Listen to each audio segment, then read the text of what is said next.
খাসির মাংসর মাথা দিয়ে যে ডাউল ঘন্ট রান্না বাড়া কত দূর, আমার গাড়ির একদম খারাপ অবস্থা হয়ে গেছিল। কেনাকাটা হচ্ছে মাত্রই শেষ হইলো, আমরা এই যে বাজারতে বাইরে হইতেছি। এই যে অনেক সময় লাগাই দিল, ভাবছিলাম যে আধা ঘন্টা 20 মিনিটের মতো লাগবে।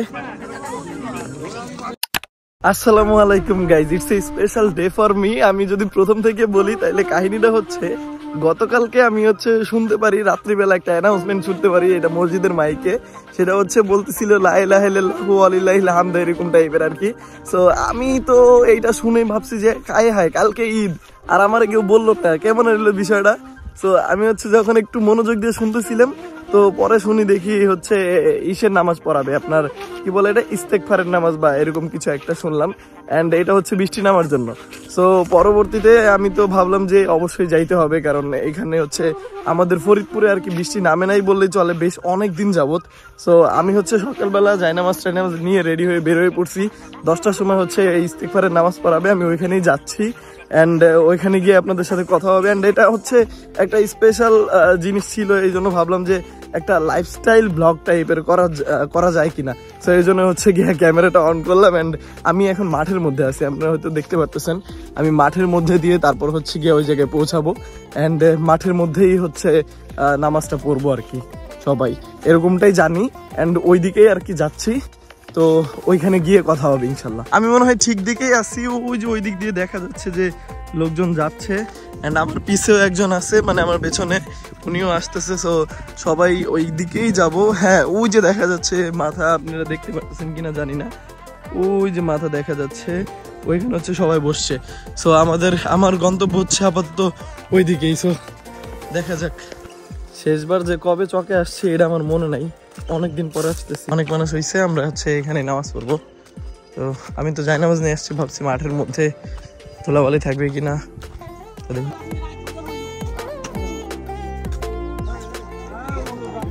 এ দাদা, আপনি নামাজ পড়বেন না?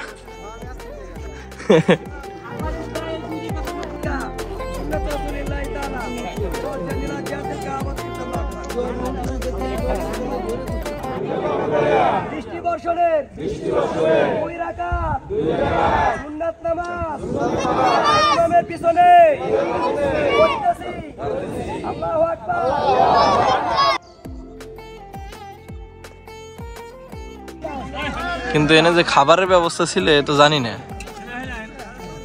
কেবল দেখতেছি খাবারের ব্যবস্থা।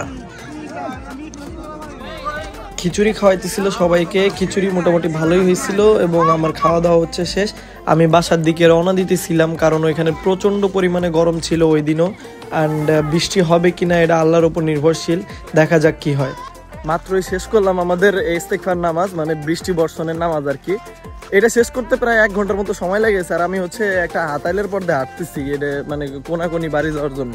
অনেক সময় লাগাই দিল, ভাবছিলাম যে ঈদের নামাজের মতো অল্প কিছু সময় লাগবে, অথবা আধা ঘন্টা 20 মিনিটের মতো লাগবে, কিন্তু এনে পুরো 1 ঘন্টার বেশি সময় নষ্ট করে দিছে।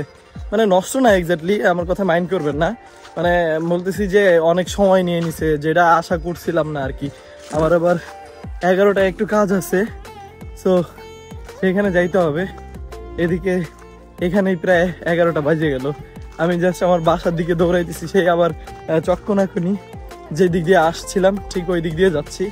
তো দেখেন তো কি অবস্থা, এখান দিয়ে লাস্ট কবে গেছি মনে নাই। তো দেখা হবে আবার পরে। সকালবেলা নামাজ পড়লাম, এখানে কিছুক্ষণ আগে, ঘন্টাখানিক হয় নাই যে নামাজ পড়লাম বৃষ্টির জন্য। এখন আমার শরীরের এই অবস্থা দেখেন, বৃষ্টি ভরপুর আকারে নামতেছে। আলহামদুলিল্লাহ ভরপুর বৃষ্টি নামতেছে। আমরা সকালবেলা নামাজ পড়ে এখনই ফলাফল পেয়ে গেছি। আশাই করি নাই যে এত তাড়াতাড়ি ফলাফল পেয়ে যাবো, বাট খুবই ভালো লাগতেছে। এখনো জানি না যে এলাকায় বৃষ্টি হইতেছে কিনা। আমি হচ্ছে একটা ব্লাড নেওয়ার জন্য, মানে একটা ডোনারের কাছ থেকে ব্লাড নেওয়ার জন্য আসছিলাম একটা হসপিটালে ফরিদপুরে। তো আইসা আর কি এইদিকে আসলাম, এইদিকে আসার পরে দেখি যে ভরপুর রকমের বৃষ্টি নামতেছে। এন্ড এখন আবার হচ্ছে কি এলাকার দিকে যাব, ওইখানে যাই দেখি ওইখানে একটু বৃষ্টির সেম অবস্থা নাকি একটু থামছে, বা ওইখানে কি হয়েছে নাকি। আমাদের এইখানে আপাতত থামছে, মানে রূপসু সামনে আমি ছিলাম রাজেন্দ্র কলেজের এদিকে, এইখানে থামছে সাময়িক সময়ের জন্য। আমি এখন হচ্ছে টান দিব আপাতত, গাড়িতে বসা ছিলাম আর কি। তো এখন আপাতত টান দিব। ভরপুর বৃষ্টি নামলো, সকালবেলা নামাজ পড়ছি আর এখন হচ্ছে বৃষ্টি নামছে। তখন বাড়ি চলে যেতে চাইছিলাম, গাড়িতে একটু সমস্যা মনে হইতেছিল, এই জন্য শোরুমে চলে আসছি। গাড়ি ঢুকাবো, এখন হচ্ছে একটু সার্ভিসে, দেখা যাক। আচ্ছা দাদা, তুমি গাড়িতে কি কি সমস্যা পাইলা তাই কও। কি কি সমস্যা পাইলা গাড়িতে? বললে স্যার জাম, ফুয়েল পাম্প খোলা লাগবে, আর এয়ার ফিল্টার, পুরোটাই সমস্যা, সমস্যাই সমস্যা। আচ্ছা, গাড়ি হয়তো ভরপুর চালায় না কিন্তু সারা হয় না, আজকে নিয়ে আসছি। সারাদিন গাড়ি চালাই কিন্তু সারা হয় নাই, আজকে নিয়ে আসছি। এটা ছাড়ার পরে হচ্ছে গিয়ে রাত্রে আবার খিচুড়ি পার্টি আছে, সো স্টে উইথ মি। এখন আমরা যাচ্ছি হচ্ছে বাসর ঘরে কইরা, মানে রিকশায় করে কোন জায়গায় সুপার বাজার না বলতে, আমরা হচ্ছে একটা খাসির মাথা কিনবো, কম বুদ্ধি এলা খাসির মাথা, আর হচ্ছে কিনবো খাসির মাংস নাকি গরুর মাংস, আচ্ছা গরুর মাংস, আর হচ্ছে গিয়া যাবতীয় যা যা লাগে আমাদের পিকনিক করার জন্য। আমরা হচ্ছে গিয়া ভাত রান্না করবো, মুড়িঘণ্ট রান্না করবো, আর হচ্ছে গিয়া মাংস রান্না করবো। ভরপুর খানা পিনা হবে ভাই আজকে, অতএব আমাদের সাথে থাকেন। খানা না খাইতে পারলেও ইনশাল্লাহ দেখতে পারবেন। আমরা হচ্ছে গিয়ে আসছি মাংস কেনার জন্য, মানে ছাগলের মাথা কেনার জন্য। প্রথমে আমাদের কেনাকাটা হচ্ছে মাত্রই শেষ হইলো, আমরা এই যে বাজারতে বাইরে হইতেছি, এই যে বিশ্বাস না করলে দেখেন আমার যে পরিমাণ খাটাইছে ভাই, শুন ভাই, মানে ইনসেন লেভেলের খাটাইছে আমার, ঘাম বাইরে হইতেছে এই ওয়েদারেও, মানে আজকে তো ঠান্ডা ওয়েদার, তারপরেও এই যে আমরা সবকিছু কিনছি, দেখা যাচ্ছে এই যে মাংস, এই যে তেল, আর হচ্ছে এই যে পেঁয়াজ, মরিচ, রসুন, এগুলা। তো দেখা হবে শোরুমে যায়। আছি ভাঙা রাস্তার মোড়ে, আমরা যাচ্ছি শোরুমের দিকে, এখনো শুধু যাচ্ছি। রিক্সাওয়ালা মামা খালি আস্তে আস্তে চালাইতেছে, এই জন্য দেরি হইতেছে। আর বৃষ্টি এসে গেল, আসছি আমরা আমাদের শোরুমের কাছে, কিন্তু খুব সুন্দর মতো ভিজছি। এই যে দেখা যাইতেছে জ্বর কিছুদিনের জন্য ছুটিতে গেছিল, কিন্তু আমার মনে হয় না জ্বর বেশি দিন ছুটি কাটাইতে পারবে, জ্বর ঠান্ডা আবার লাগবে খুব শীঘ্রই। আমার গাড়ির একদম খারাপ অবস্থা হয়ে গেছিল, ওরা মনে হইতেছে গাড়ি আগুন ধরাই দিবে, তেল ঢালতেছে। ওকে ঠিক আছে, এখন ও করা করা শাবাশ। রান্না বাড়া কত দূর? এটা কি ভাত? হ্যাঁ হয়ে গেছে প্রায়, এই যে মাংস বাকি, ডাল হয়ে গেছে। তো ডাল হয়ে গেছে, মনে হয় জানি খাইলাই একটু গ্রান্ডা নেন, সমস্যা গ্রান নিলে খাবার দিতে হবে। আমাদের রান্না বাড়া সব হয়ে গেছে, এই হচ্ছে মুড়িঘণ্ট, এই হচ্ছে ভাত, আর এই হচ্ছে আমাদের গরুর মাংস।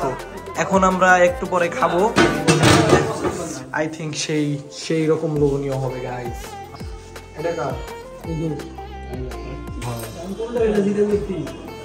আমি আধা ঘন্টা ধরে দাঁড়াইছি, আমার সামনে দিয়ে সবাই দিয়ে দেয়, কিন্তু এই বেটায় আমার মাংস দেয় না।